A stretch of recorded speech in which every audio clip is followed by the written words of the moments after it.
Donc ensuite, vous allez pouvoir aller voir la qualité de votre échantillon, d'accord? Donc on va aller voir un petit peu après, hein. Donc je suis toujours dans données ici, d'accord? On a fait tableur ici jusque maintenant.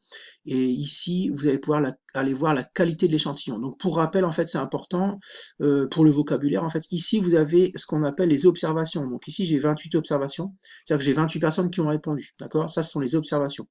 Et ici, j'ai 23 variables, ce qu'on appelle des variables. Donc en fait, j'ai 23 questions, d'accord? Donc en réalité, j'en ai plus, comme je vous disais juste avant. Mais nous, on s'arrête ici 23 aux questions, d'accord? Donc ça, ce sont des variables. Donc on va de 24 ici à 33, mais on ne les compte pas en fait, d'accord? Ça, ce sont les variables que le logiciel Sphinx a automatiquement enregistrées, hein.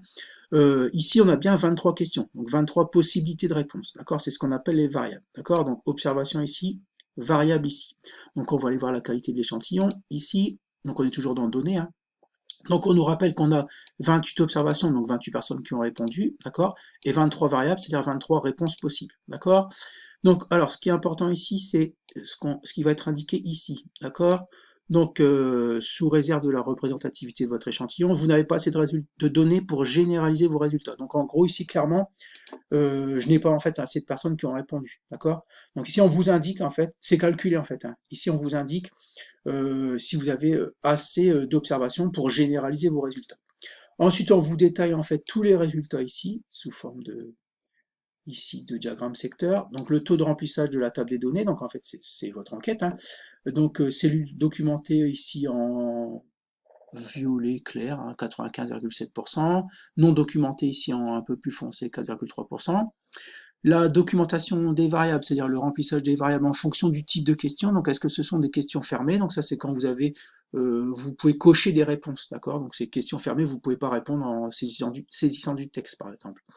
Les échelles, en fait, c'est quand vous avez, en fait, par exemple, une note. Quand vous avez des étoiles, vous pouvez mettre de 1 à 5, d'accord? Ça, c'est ce qu'on appelle les échelles. Numérique, c'est quand vous pouvez saisir des chiffres. Et texte, c'est quand vous pouvez saisir du texte, d'accord? Donc en fait, nous, on n'avait pas de questions numériques, on ne pouvait pas saisir de chiffres, d'accord? Donc là, pareil, intégralement documenté, correctement documenté, peu documenté. Et là, c'est la documentation des observations, d'accord? Donc intégralement documenté, là, quand on parle des observations, là, on parle des variables, d'accord? Donc là, on parle des questions, d'accord? Et ici, on parle des gens qui ont répondu, d'accord? Des personnes qui ont répondu. Donc intégralement documenté, 67,9, correctement documenté, 32,1, d'accord? Donc ensuite, ici, on détaille, alors on vous indique un peu comment on calcule tout ça, vous lirez un petit peu ça. Parce qu'en fait, avec les renvois, ce qu'on a vu, les renvois, les conditions de représentation. Donc renvoi, c'est quand si vous avez par exemple la question, par exemple vous avez répondu je suis une femme, clac, vous passez à telle ou telle question, d'accord?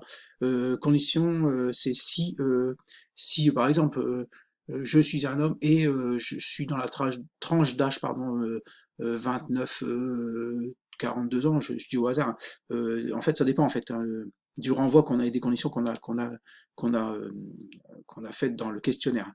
Ensuite ici, on a le détail du taux de remplissage des variables, d'accord? Donc pareil, en fonction du type de question, fermé, si c'est une échelle, ce sont des échelles, si ce sont des réponses numériques ou des textes, d'accord?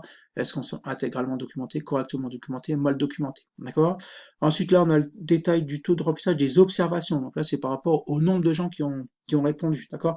Donc intégralement documenté, les observations, pour l'ensemble des variables, on en a 19, d'accord? Donc on a 19 observations intégralement documentées, d'accord? Pour les questions fermées, pour les échelles, pour les numériques et pour les textes, d'accord? Encore une fois, numérique, on n'en avait pas, on en a forcément zéro, d'accord? Donc voilà un petit peu pour la qualité de l'échantillon.